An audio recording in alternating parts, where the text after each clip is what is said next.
सन्माननीय विचारमंचाच्या समोरील आपण सर्व सन्माननीय परिवर्तनाच्या लढ्यात ज्या ज्या महामानवांनी महानायिकांनी योगदान दिलं त्या सर्व महामानवांना महानायिकांना विनम्र अभिवादन करत, ज्यांच्यामुळे आम्ही मोकळा श्वास घेऊ शकतो, जे आमच्यासाठी आपल्या घर संसारावर तुळशीपत्र ठेवून या देशाच्या सीमा राखत आहेत, त्या तमाम वीर जवानांना, त्यांच्या वीर पत्नींना आणि वीर मातांना विनम्र अभिवादन करत मंचावर पक्षाचे सन्माननीय नेते अनिल परब साहेब उपस्थित आहेत। मंचावर काँग्रेसचे सर्व सन्माननीय पदाधिकारी उपस्थित आहेत। मंचावर राष्ट्रवादी काँग्रेस शरदचंद्रजी पवार साहेब पक्षाचे सर्व माननीय पदाधिकारी उपस्थित आहेत आणि ज्यांचं म्हणणं आपण ऐकलं तेही मंचावर आहेत। अर्थात काँग्रेस, राष्ट्रवादी काँग्रेस, शरदचंद्रजी पवार साहेब, शेतकरी कामगार पक्ष, आम आदमी पार्टी या सोबतच सर्व समविचारी पक्ष संघटनांचे सन्माननीय पाठिंब्यावरती उभे असलेले महाविकास आघाडीचे वांद्रे पूर्वचे एकमेव अधिकृत उमेदवार वरुणजी सरदेसाई। खरं तर या सभेमध्ये आदरणीय वहिनी उपस्थित आहेत, त्यामुळे मी जरा नर्वस आहे, थोडा दडपण आहे। म्हणजे मास्तर समोर असला की जरा स्टुडंट थोडे दपकतात, तर त्याचं तसं काहीतरी होतंय जरा। राजे हो, मला जेवढं शक्य आहे तेवढ्या कमीत कमी वेळेत काही महत्त्वाचे मुद्दे मांडायचा प्रयत्न करेल। खरं तर स्थानिकच्या मुद्द्यावर मी काही बोलावं असं वरुण भैयांनी अजिबात शिल्लक ठेवलं नाही। ही अतिशय आनंदाची बाब आहे की उमेदवाराला स्थानिकच्या प्रश्नाची इतकी चांगली माहिती आहे। वांद्रे मी जरी राहायला मुंबईची नसले तरी ज्या मामांनी माझं शिक्षण केलं आणि जे मामा अवर सचिव पदावरनं सेवानिवृत्त झाले, ते गेली अनेक वर्ष वांद्रेच्या शासकीय वसाहतीमध्ये राहत होते। आता ते गुरु नानक हॉस्पिटलच्या जवळ राहतात आणि तसे ते हार्डकोर काँग्रेसी। पण मी शिवसेनेत ज्या वेळेला प्रवेश घ्यायचा होता त्याच्या आधीच्या ज्या घटना होत्या त्यात एक माझ्या आईचा प्रसंग की सन्मान्य पक्षप्रमुख जेव्हा पायऱ्या उतरून खाली येत आहेत वर्षा बंगल्याच्या आणि माझी आई शेतातून आलेली, आम्ही कोरडवाहू शेतीतल्या शेतकऱ्याचं लेकरू आहे मी, तर माझी आई शेतातून आली आणि स्वयंपाक करत करत भाजी निवडत निवडत त्या टी व्हीकडे बघत बघत तिची अशी पुटपुट पुटपुट चालली होती। म्हटलं काय चाललंय तुझं? तर ती शिव्या देत, कधी कधी बरं होणार नाही या लोकांचं, असल्या देव माणसाला खाली उतरवलंय ना, असल्या कपटी लोकांचं कधी बरं होणार नाही। राजकारणातला र सुद्धा ज्या आईला कळत नाही तिची ही प्रतिक्रिया इतकी बोलकी होती। आणि त्यानंतर हार्डकोर काँग्रेसी असणारे माझे मामा ते मला फोन करून सांगताहेत की बेटा, मी आयुष्यात कधी मला असा विचार केला नव्हता, अर्थात आम्ही मुंबईत राहतो ते शिवसेनेच्या भरोशावर राहतो आणि आज शिवसेनेचं भाजपाने जे काही केलं त्यानंतर आमचा एक आणि एक ध्यास असेल, कधी एकदा निवडणूक लागते। खरं तर ते महापालिकेच्या निवडणुकीसाठी फार उत्सुक होते की कधी एकदा निवडणूक लागते आणि आम्ही वचपा काढतोय आणि आम्ही भाजपाला आणि या सगळ्या महायुतीला धडा शिकवतोय। मी म्हटलं अण्णा तुमचं मत कसं काय बदललं? तर अण्णा मला सांगतात, अरे बाळा, आम्ही आता जिवंतच आहोत ते उद्धव साहेबांमुळे, कारण कोरोनाच्या काळात आम्हा मुंबईकरांची जी काळजी घेतली ती उद्धव साहेबांनी घेतली। दादा हो, ही निवडणूक किंवा मी इथं आली आहे ती मी अजिबातच एका सीटचा प्रचार करायला आलेली नाही। माझ्यासाठी एक उमेदवार निवडून आणायचा आहे, त्या एका उमेदवाराचा प्रचार करायचा आहे इतकं सीमित उद्देश अजिबातच नाही। मी ज्या वेळेला या सगळ्या विधानसभांच्या प्रचार सभांच्या निमित्ताने फिरते त्यावेळेला माझ्यासाठीचं उद्दिष्ट हे आहे की या राज्यातलं सरकार बदललं पाहिजे, या राज्यामध्ये एक नवं लॉ अँड ऑर्डर स्थापित करणारं, खऱ्या अर्थानं महिलांना सुरक्षा देणारं, महागाईच्या त्रासातनं मुक्त करणारं आणि आमच्या आरोग्याची शिक्षणाची काळजी घेणारं असं एक सरकार इथं स्थापित झालं पाहिजे आणि त्यासाठी म्हणून एक एक सीट महत्त्वाची असेल। मगाशी बोलताना वरुण भैया असं म्हणाले की माहीममध्ये शिवसेनेचा जन्म झाला आणि हे वांद्रे इथे मातोश्री आहे, म्हणजे हे शिवसेनेचं अंगण आहे हे जर शिवसेनेचं अंगण असेल तर या अंगणामध्ये खऱ्या अर्थाने महाविकास आघाडीच्या विजयाचं तोरण बांधण्याची जबाबदारी ही इथल्या शिवसैनिकांवर येते. राजे हो, का गरजेचं आहे, का आम्हाला हा निर्णय घ्यायचा आहे, का 20 तारखेला आम्हाला मशालीच्याच समोरचं बटन दाबायचंय, त्याची काही निवडक 2 ते 3 कारणं आपल्या समोर ठेवली पाहिजेत. मी म्हटलं की स्थानिकच्या मुद्द्यावर वरुण भैया फार चांगल्या पद्धतीने बोलले आणि विस्तृतपणे त्यांनी मांडणी केली. ते काही अपक्ष आमदारांबद्दल, काही मनसेच्या उमेदवारांबद्दल वगैरे बोलले. मला काही त्या खोलात जायचं नाही, कारण जे लोक माझ्या खिचगिंतीतही नाहीत मी त्याच्यावर फार बोलू इच्छित नाही. आणि त्याच्यावर मला बोलायचंही असेल तर माहीमला फार बैजवार मी मांडणी करेल. कारण ज्या लोकांचा सगळं आयुष्यच फक्त आणि फक्त मतखान्यामध्ये गेलं, डिवाइड अँड रूल पॉलिसी आणि प्रो एस्टॅब्लिशमेंट भूमिका घेण्यात गेलं, मला खात्री आहे की उद्या जर आमचं सरकार आलं तर पुन्हा यांचे नेते आमच्या बाजूने भूमिका घ्यायला कमी करणार नाहीत, कारण ते सरकारच्या विरोधात जाऊन भूमिका मांडू शकत नाहीत. एका ईडीच्या नोटीसने घाबरणारी माणसं ती काय बोलणार आहेत, तर त्यांच्यावर आम्हाला काही फार बोलायचं नाहीये, त्या उमेदवाराबद्दलही काही बोलायचं नाहीये. पण दादा हो, इथे महाविकास आघाडीचं सरकार का असणं गरजेचं वाटतं, त्याचं पहिलं आणि अत्यंत महत्त्वाचं कारण या इथल्या एम्प्लॉयमेंटचा. राज्यभरातला एकूण रोजगार जर बघितला तर मागच्या 2.5 वर्षामध्ये साधारणतः 70 प्रकारच्या परीक्षा संपन्न झाल्या. या 70 प्रकारच्या परीक्षा ज्या नोकर भरतीच्या परीक्षा होत्या, ज्याच्यामध्ये आरोग्य भरतीची परीक्षा होती, आरोग्य सहायकाची परीक्षा होती, कृषी सहायकाची परीक्षा होती, तहसील आणि नगर परिषद कार्यालयांमधून ज्युनियर आणि सिनियर लिपिकांची परीक्षा होती, JNMची परीक्षा होती, NNMची परीक्षा होती, पोलीस भरतीची परीक्षा होती, अनेक प्रकारच्या परीक्षा होत्या. 70 प्रकारच्या परीक्षा झाल्या. 70 प्रकारच्या परीक्षांमधून 65 प्रकारच्या परीक्षांचे पेपर फुटले. 65 प्रकारच्या परीक्षांचे. एक परीक्षा द्यायची असेल तर पोरांना किती पैसे भरावे लागत आहेत? एक परीक्षा द्यायची असेल तर एक फॉर्म साधारणतः 1000 रुपये त्याचं चलन भरावं लागतं. कम्प्युटरवर गेल्यानंतर तो माणूस 200 रुपये घेतो आणि परीक्षेचा वेगळा खर्च, अभ्यास आणि मेस वगैरे या सगळ्या गोष्टींचा वेगळा खर्च. म्हणजे साधारणतः जर 5000 पोलीस भरतीच्या जागा निघाल्या तर त्याच्यासाठी तब्बल 13 लाख पोरांनी अर्ज भरले. म्हणजेच 1000 गुणिले 13 लाख पैसे किती झाले बघा. गेले कुठे? चलन गेलं कुणाकडे. अशाच पद्धतीने तलाठी आणि आरोग्य भरतीच्या परीक्षांच्यासाठी लाखो पोरांनी अर्ज भरले. पण झालं काय? 65 प्रकारच्या परीक्षा फुटल्या. म्हणजे 65 प्रकारच्या परीक्षांमध्ये जेवढे अर्ज भरले होते तेवढे पैसे गेले. या घोटाळ्याबद्दल, या भ्रष्टाचाराबद्दल कुणी ब्रहशब्द काढत नाही. का फुटले? पेपर फुटले कारण ही सगळी परीक्षा पद्धती एका खाजगी वेंडरच्या हातात दिली होती. खरं तर नोकर भरतीची परीक्षा प्रक्रिया ही सगळी सरकारी पद्धतीने हाताळायला हवी होती. ती राज्य लोकसेवा आयोग अर्थात MPSC कडून हाताळायला हवी होती. पण ही सगळी प्रक्रिया खाजगी वेंडर पद्धतीला दिली. वेंडर आणि ठेकेदारांनी आपापल्या सोयीने ते परीक्षेचे पेपर सोयीस्कररित्या फोडायचे आणि आपले पैसे कमवायचे. वेंडर कोण होता? टेंडर कुणाला दिलं होतं? टेंडर दिलं BVG क्रिस्टल कंपनीला. BVG क्रिस्टल कंपनी कुणाची? प्रसाद लाडची. प्रसाद लाड कुणाचे? देवेंद्र फडणवीसांचे. देवेंद्र फडणवीस कुणाचे? भाजपाचे. भाजपा कुणाची? अदानीची. मग गोरगरिबांचं कोण? मग कष्टकऱ्यांचं कोण? मग कष्ट करून आपल्या लेकरांना जे शिकवतात आणि लेकरांना नोकरी लागावी म्हणून धडपडतात त्यांचं कोण? तर त्यांचा विचार सांगणारा एक माणूस मग आम्हाला सांगता येतो की कोरोनाच्या काळात ज्यांनी अत्यंत ताकदीने आमची काळजी घेतली ते कुटुंब प्रमुख उद्धव बाळासाहेब ठाकरे. दादा हो, एकीकडे सरकारी नोकरी नाही, नोकर भरती नाही, मग काय करावं? मग कंपन्यांमध्ये जावं का? तर कंपन्या नाही. IFSC सारखं महत्वाचं सेंटर गुजरातला, वेगवेगळे प्रोजेक्ट गुजरातला.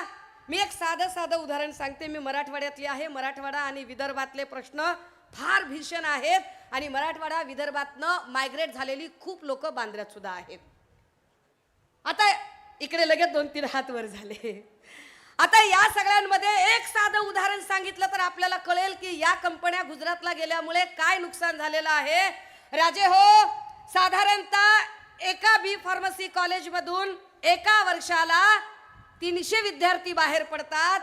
एका जिल्ह्यामध्ये कमीत कमी 15 कॉलेजेस आहेत आणि 15 कॉलेजेस आहेत म्हणजे जवळपास 4-4.5 हजार विद्यार्थी वर्षाला बाहेर पडतात. म्हणजेच जिल्हाभराचा विचार केला तर 70,000 ते 1,00,000 विद्यार्थी बी फार्मसी करणारे बाहेर पडतात.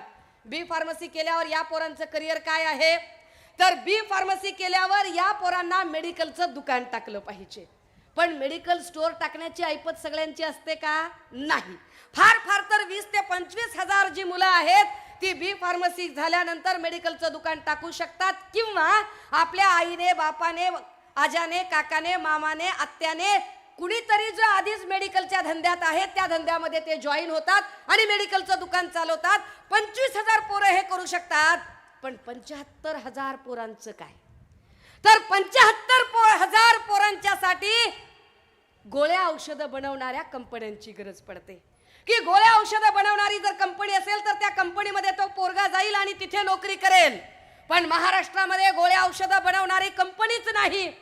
या सगळ्या संदर्भाने नेते सन्माननीय आदित्यजी यांनी मल्टी ड्रग्ज प्रोजेक्टचा MOU साईन केला आणि ठरवलं की बी फार्मसी झालेल्या प्रत्येक पोराला नोकरी ही महाराष्ट्रात मिळाली पाहिजे, इथल्या कंपनीत मिळाली पाहिजे. तो मल्टी ड्रग्जचा प्रोजेक्ट महाराष्ट्रात असला पाहिजे. पण गद्दार गँगने काय केलं? हा सगळा मल्टी ड्रग्जचा प्रोजेक्ट गुजरातला गेला.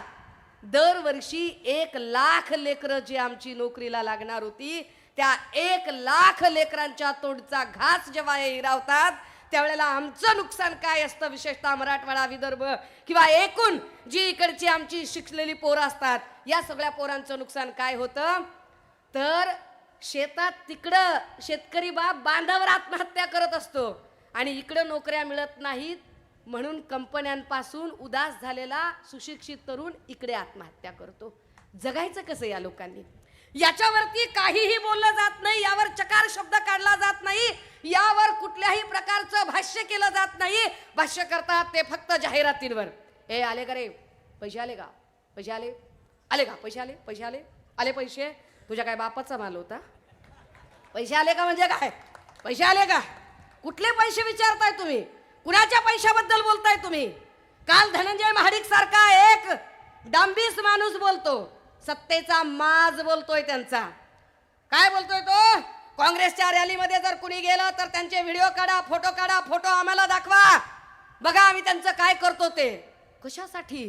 पैसे आमच्याकडून घेता. तुझ्याकडून घेतो म्हणजे काय बापदाद्याची प्रॉपर्टी विकून दिले का पैसे? काय एकनाथ शिंदेनी तापोळ्याची जमीन विकून पैसे दिले का देवेंद्र फडणवीसांनी नागपूरच्या रेशीम बंगला विकून पैसे दिले? पैसे आमच्या जीएसटीचे होते, पैसे आमच्या कष्टाचे, आमच्या टॅक्सचे पैसे होते. बरं पैसे तुम्ही दिले म्हणजे असा काही उपकार केला? ज्या अर्थी 1,500 रुपयाची तुम्ही जाहिरात करता आणि जाहिरातीमध्ये दाखवता की एक बिचारी बाई आहे आणि ती बाई एका साडीसाठी धडपडते आणि मग 1,500 रुपये येतात आणि ती साडी घेते. एक बिचारी बाई आहे, तिच्या घरी एक तेलाचं पॅकेट नसतं आणि मग 1,500 रुपये येतात आणि ती खुश होते. राजे हो, ही जाहिरातीत दाखवायची बाब नाहीये. ज्या अर्थी तुम्ही एका तेलाच्या पॅकेटसाठी जर त्या 1,500वर अवलंबून राहावं लागत असेल तर याचा अर्थ असा आहे की महाराष्ट्राला तुम्ही किती भुके कंगाल करून सोडलंय. ज्या महाराष्ट्रातल्या लोकांचा ब्रेन, बुद्धी इतकी त्यांची कपॅसिटी आहे की ते महिना 30-40 हजार तर सहज कमवू शकतात, त्यांना तुमच्या 1,500 वरती आशेनं अवलंबून राहावं लागेल ही अवस्था तुम्ही आणून ठेवता. ही शर्मेची बाब आहे, ही अभिमानाची बाब नाही. वरून त्याच्या जाहिराती करायच्या. अरे पण जाहिराती असतात कुणाच्या?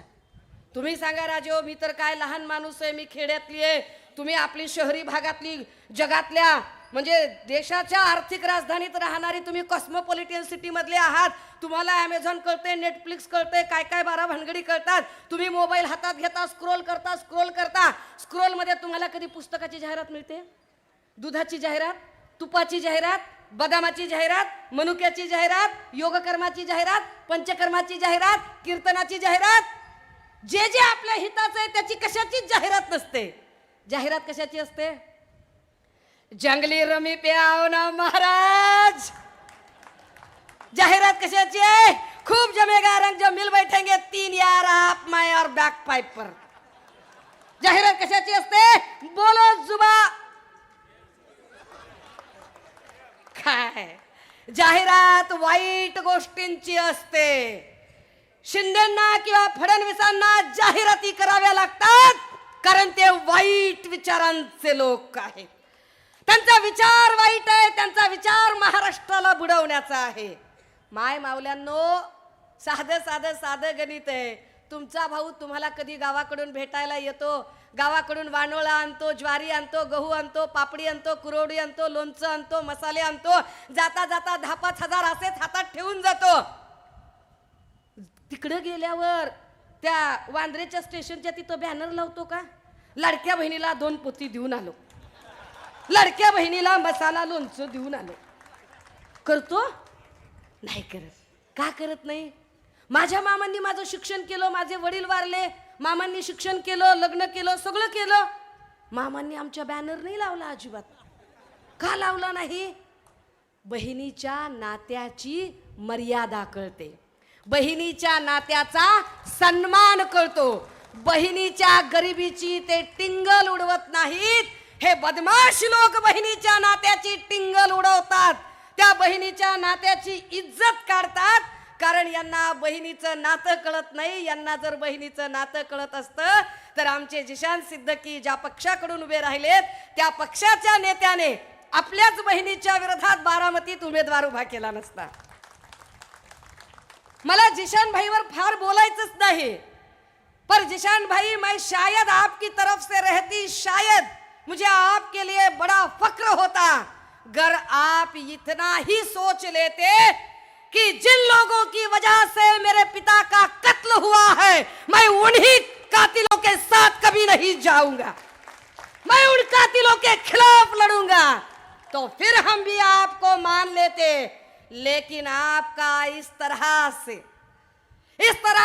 फिर उन्हीं कातिलों के साथ सरेआम घूमना यह हमारी तौहीन है. ही महाराष्ट्राची ओळख नाहीये, ही महाराष्ट्राची अजिबातच अस्मिता नाहीये. दादा हो, काही निवडणूक महत्वाची वाटते की कोरोना काळामध्ये जेव्हा सन्मान्य पक्षप्रमुख प्रचंड आजारांनी ग्रस्त होते आणि एका माणसाला अत्यंत विश्वासाने काही काम करायला दिलं आणि त्या माणसाने भलतंच काम केलं. ते भलतंच काम करताना त्याने इथला राजपाट पळवायचा प्रयत्न केला. तो राजपाट पळवताना जाताना जो माणूस सांगत होता की राष्ट्रवादी सोबत जाणं आम्हाला पसंत नव्हतं बरं का, राष्ट्रवादी सोबत जाणं आम्हाला पसंत नव्हतं म्हणून आम्ही बाहेर पडलो आणि त्याच राष्ट्रवादी सोबत पुन्हा पाठ पाठ एकदा लव्ह मॅरेज, पुन्हा घटस्फोट, पुन्हा दुपारचं लव्ह मॅरेज. अरे काय धंदा चाललाय? आम्ही काय येडे आहेत का? म्हणजे आम्ही काय बगलत रेडिओ आहे का? आम्ही काय धोत्रावर इन करतो? काय आहे नेमकं? दादा हो, का ही निवडणूक महत्वाची आहे आणि का मशालीचं बटन दाबायचंय? तुमच्या माझ्या लहानपणी एक काळ आठवा की काय परिस्थिती होती. तुमच्या माझ्या लहानपणी जेव्हा आम्ही शाळेत जायचो, आम्ही तर 3-3, 4-4 किलोमीटर पायी चालत जायचो शाळेमध्ये आणि गल्लीतली पोरं असायची. त्या पोरांना आई सांगायची, अय पोरहो माझ्या पोरीला येताना घेऊन येणारे काळजीने, आणि गल्लीतली पोरं अत्यंत विश्वासाने काळजीने आणायची. आता ती परिस्थिती नाहीये. गेल्या 5-10 वर्षातली परिस्थिती इतकी बदलली की लेकराचा हात धरून आम्ही त्याला खाली स्कूल बस पर्यंत आणतो, स्वतःच्या हाताने त्याला स्कूल बस मध्ये बसवतो. जोपर्यंत स्कूल बस दिशेनाशी होत नाही तोपर्यंत आम्ही हलत नाही. नुसतं लेकरू तेवढ्याने समाधान होत नाही तर शाळेतून लेकरू सुरक्षित जोपर्यंत परत येत नाही आमच्या जीवात जीव नाही. काय एवढी लेकीबाळींची अवस्था झाली, काय इतकी परिस्थिती झाली. हिंजवडीमध्ये 70 वर्षाच्या आजीवर बलात्कार व्हावा. 70 वर्षाची आजी बेशुद्ध पडते, बोलता येत नाही माऊलीला.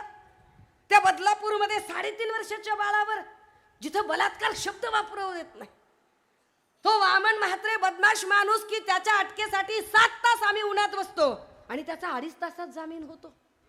त्याच्यावर त्या आपटेला पकडलाच जात नाही. बदलापूर नंतर तब्बल 17 घटना घडल्या. आमच्या परभणी जिल्ह्यातल्या पाथरी तालुक्यातल्या सोनपेठमध्ये 3 वर्षाचं बाळ, त्याच्याशी कसं बोलावं कळत नाही. ते बाळ सांगतं, माऊ माऊ ते सर ना तिकडे शाळेच्या मागे जी कर्दळी होती ना माऊ, ती कर्दळीची पानं तोडून आणली. माऊ त्याने पानं अंतरली होती. माऊ तो मला ना गळा दाबीन म्हणायचा, गळा दाबीन म्हणायचा माऊ. 3 वर्षाच्या बाळाला आमच्या लेकीबाळींच्या सुरक्षिततेचं काय? या लेकीबाळींच्या बद्दल बरं यांची भाषा काय आहे? काय पद्धतीची भाषा वापरतात? कधी संसद रत्न सुप्रिया सुळेंबद्दलची वाहियात भाषा, कधी ते बदमाश काही वाचाळ शिंदे गटाचे त्यांची महिलांबद्दल वाहियात भाषा. काल परवा काँग्रेसचे नेते बाळासाहेब थोरात यांच्या कन्येबद्दल सुजय विखेने वापरलेली भाषा, ही भाषा कधीही महाराष्ट्रात नव्हती. महाराष्ट्राने एक सुसंस्कृत राजकारण बघितलं होतं. त्या सुसंस्कृत राजकारणाचं सगळ्यात जास्त वाटोळं जर कुणी केलं तर ते देवेंद्र फडणवीसांनी केलं. अजितदादा सारख्या माणसावर 70,000 कोटीच्या घोटाळ्याचा आरोप करणारेही हेच होते. आणि पुन्हा अजितदादांच्या सोबत लविंग किसिंग पिसिंग विसरून गेले आणि किसिंग सुरू झालं. काय धंदा आहे दादा हो? का निवडणूक गरजेची आहे? इथे लॉ अँड ऑर्डरचं राज्य पाहिजे. तुम्ही आठवा, तुम्ही विचार करा. एक साधारण एक काळ आपण बघितला असेल की कुणाला कुणाचा काटा काढायचा आहे, कुणाला खून मारामारी करायची, कधी कुठे रात्री अपरात्री कुणाला सुपाऱ्या दिल्या जात असतील, निर्जन रस्त्यावर माणसं मारली जात असतील, घटना घडल्या असतील. पण मागच्या 2.5 वर्षात काय झालं? मागच्या 2.5 वर्षामध्ये लोक एकमेकांना फेसबुक लाईव्ह करून मारायला लागली. मागच्या 2.5 वर्षामध्ये पोलीस स्टेशनमध्ये गोळीबार, पोलीस स्टेशनमध्ये. इथे तर आपण बघितलं की जे उमेदवार उभे आहेत त्यांची तर काय पद्धतीने, पण उमेदवाराने तरीही विचार करू नये की अरे ज्या लॉ अँड ऑर्डर बिघडलेल्या व्यवस्थेमुळे हे सगळं घडलं आणि ही व्यवस्था बिघडली कुणामुळे? तर इथल्या गृहमंत्र्यांमुळे. त्याच गृहमंत्र्यांच्या सोबत आणि त्याच लोकांच्या सोबत आपण पुन्हा जावं का की ज्यांनी सगळी लॉ अँड ऑर्डर बिघडून टाकली, ज्यांनी सगळा कायद्याचं 3, 13, 9, 18 करून टाकलं. वरून काय बोलतायत ते असं म्हणतात की ते संविधानाचं काय म्हणे, तर राहुल गांधींनी काय पुस्तक हातात घेतलं ते अर्बन नक्सलवादी आहेत का, तर लाल रंगाचं पुस्तक हातात घेतलं. दादा हो, माझ्या हातात हे लाल रंगाचं पुस्तक आहे. काय आहे हे? ही ओरिजिनल प्रत आहे. ही ओरिजिनल इंडियन कॉन्स्टिट्यूशनची प्रत आहे. ही ओरिजिनल कॉन्स्टिट्यूशनची प्रत या देशामध्ये लिहावे कसे, बोलावे कसे, चालावे कसे, शिकावे कसे, नोकरी कशी मागावी, प्रमोशन कसं मागावं, इन्शुरन्स कसा करावा, घर कसं घ्यावं, अपघाताचा विमा कसा मागावा, जगावे कसे, मरावे कसे, पुरावे कसे, या प्रत्येक गोष्टीचा कायदा ज्याच्यात लिहिलं ती कायद्याची ही प्रत. ही कायद्याची प्रत हातात घेतल्यावर इथले गृहमंत्री जावई शोध लावतात की अर्बन नक्सली आहेत ही माणसं. त्यांचे भक्तुल्य म्हणतात अहो ते उगाच वर कव्हर होतं, मध्ये काहीच नाही, मध्ये कोरी पानं होती. त्या सगळ्या भक्तुल्यांना कॅमेऱ्याने जरा झूम करून दाखवावं की ही संविधानाची ओरिजिनल प्रत आहे, ही आत कोरी पानं नाही आहेत. काय पद्धतीचं? सकाळी कुणीतरी मीडियाचे लोक कराडमध्ये विचारतात, अमित शहा असं म्हणताहेत की उद्धव ठाकरे यांनी जरा राहुल गांधी आणि सावरकरांच्या बद्दल बोलावं. आम्ही काय बोलायचं हे तुम्ही आम्हाला सांगायची गरज नाही. महाराष्ट्रात येऊन तुम्ही ज्या छत्रपती शिवरायांच्या नावावर मतं घेतली त्या छत्रपती शिवरायांबद्दल तुमचं काय धोरण आहे हे एकदा आम्हाला कळलं पाहिजे. महायुतीचं एकूण काय धोरण आहे ते एकदा कळलं पाहिजे. ज्या छत्रपती शिवरायांचा अपमान करत त्यांच्या पायाशी जाऊन शिंदेंनी खोटी शपथ घेतली, किंवा ज्या छत्रपती शिवरायांचा पुतळा पडल्यानंतर असं घडलं तर याच्यात काय एवढं मोठी गोष्ट झाली, ताशी कितीतरी किलोमीटर वेगाने वारे वाहत होते, blah blah blah blah blah. तिकडे साधं नारळाच्या झाडावरचं एक नारळ तुटून पडत नाही, तिथे हा जावई शोध लावतात. त्या आमच्या छत्रपती शिवरायांचा अवमान झाला, त्यावर काय बोलायचं बरं अमित शहाजी? यावर जरा उत्तरं त्यांनी दिली पाहिजेत, पण त्यावर ते चकार शब्द काढत नाहीत. दादा हो, हे सगळं जे अत्यंत विसंगतीने भरलेलं वातावरण आहे याला उत्तर द्यायचं असेल तर ते उत्तर एकच आहे की महाराष्ट्रात मशाल पेटली पाहिजे. याला उत्तर एकच आहे की महाराष्ट्रात आता बदल होणं गरजेचं आहे. ज्या लोकांनी सामान्य नागरिकांना गृहीत धरून हे सगळं फोडाफोडी आणि विश्वासघाताचं राजकारण केलंय, अशा लोकांना त्यांची जागा दाखवली पाहिजे. आणि ती जागा दाखवायची असेल तर एक एक इथली सीट महत्वाची आहे. आणि या न्यायाने वांद्रे पूर्व ही सीट अधिक महत्वाची ठरते. आणि म्हणून आणि मला आनंद आहे, मला अभिमान आहे की या सीटवरून एक असे शिलेदार उभे आहेत की एवढा सगळा फोडाफोडीचा पाडापाडीचा काळ चालू होता तरी सुद्धा न डगमगता त्यांनी ताकदीने पक्षाच्या सोबत थांबले. ते म्हणाले की मी राज्यभर सगळीकडे गेलोय. वरुण भैया, आम्ही तुम्हाला सांगितलं पाहिजे की तुमच्या प्रचार सभेच्या साठी इथे केजवरून, परळीवरून, अंबाजोगाईवरून, लातूरवरून सगळी युवा सेनेची पोरं तुमच्या सभेसाठी आलेली आहेत. आणि त्या सगळ्या पोरांना वाटतंय की आमचा युवा सेनेचा नेता जिंकला पाहिजे. म्हटलं का रे तिथून आलात? तर ते म्हणतात, ताई खायची गोष्ट होती का? सिनेट मध्ये 10 पैकी 10 मार्क कमवलेला आमचा माणूस आहे. ती 10 पैकी 10 गुण ज्याने मिळवलेले आहेत आणि महाराष्ट्र उभा आडवा पिंजून काढलेला आहे आणि ज्यांना प्रश्नांची तोंड ओळख आहे, जाणीव आहे, त्याचं सोल्युशन आहे, अशा माणसाच्या पाठीशी उभं राहायचं आहे. आणि म्हणून येत्या 20 तारखेला आपल्याला ईव्हीएम मशीन मधलं 4 नंबरचं बटन, 4 नंबरचं चौक किती रस्त्यांनी मिळून बनतो? 4. घराला भिंती किती? खुर्चीला पाय किती? ईव्हीएम वरचा नंबर किती? बस आपल्याला 4 नंबरचं बटन दाबायचंय आणि ताकदीनं सांगायचंय. काय सांगायचंय? समोरच्या उमेदवाराला सांगायचंय, बापू तुझ्या हातात जरी काही तू बांधलं असलं तर टाइम फक्त आमचाच आहे बरं का. टाइम आमचाच आहे आणि त्यामुळे आमचा जो टाइम आहे तो टाइम आम्ही डंके की चोट पर सांगतोय. लढणार आणि भिडणार, महाराष्ट्रात फक्त आणि फक्त मशाल पेटणार. ती मशाल ताकदीने पेटवण्यासाठी. आणि हो, मी विसरून जाईल हे सांगायला, मी गेली 10-12 दिवस जेव्हा फिरते आणि विदर्भ मराठवाड्यातले 15 जिल्हे फिरल्यानंतर मला हे पक्क कळलेलं आहे की महाराष्ट्रातलं वातावरण, टीव्हीवरच्या जाहिरातींवर जाऊ नका, खात्रीनं सांगते की महाराष्ट्रातलं वातावरण पूर्णतः फिरलंय. आता जनतेचं ठरलंय, महाविकास आघाडीचं सरकार येणार आहे. आणि कदाचित हेच कारण आहे की ज्या पद्धतीने लोकसभेला त्यांना अजिबात निवडणुकीचा सूर सापडला नव्हता, आता सुद्धा महायुतीची अवस्था तीच आहे की आधी त्यांना वाटलं बहीण तारेल का, आता बहीण तारत नाही वाटल्यावर ते कटेंगे बटेंगे सारखा लुटूपुटूचा खेळ खेळायला लागले. पण महाराष्ट्राची जनता, वांद्रेची जनता इतकी सजग आहे की ते ठरवून सांगतील, ना कटेंगे ना बटेंगे ना हटेंगे, आप बस डटेंगे, लड़ेंगे, जीतेंगे. जय हिंद, जय महाराष्ट्र.